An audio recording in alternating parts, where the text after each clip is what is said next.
Now, June 19th is a huge moment in American history, but not everyone knows its significance.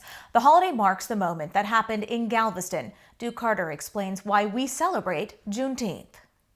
You've heard of Juneteenth, but what exactly is it? You're probably wondering it's probably a day of the week. Well, yeah, partly you're correct.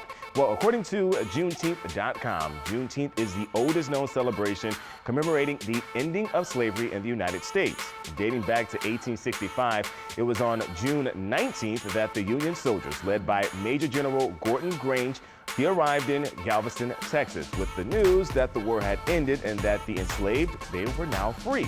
Now, note that this was 2.5 years after President Lincoln's Emancipation Proclamation, which had become official January 1st, 1863. Now, the Emancipation Proclamation had little impact on the Texans due to the minimal number of Union troops to enforce the new executive order.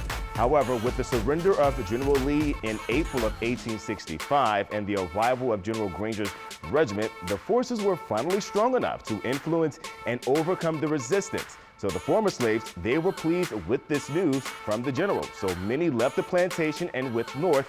Others wanted to reach family members and went to states like Arkansas, Louisiana, and Oklahoma. Now, the celebration of June 19th was coined Juneteenth and grew with more participation from descendants. The Juneteenth celebration was a time for reassuring each other, for praying, and for gathering for remaining family members. Now, there's a range of activities to entertain the masses, and many of which continue in tradition today. So you have rodeos, fishing, barbecue, and baseball. Those are just a few of the typical Juneteenth activities you may witness today.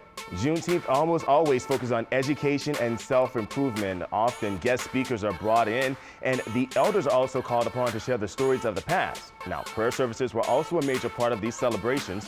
Juneteenth, again, is the day African Americans learned slavery ended.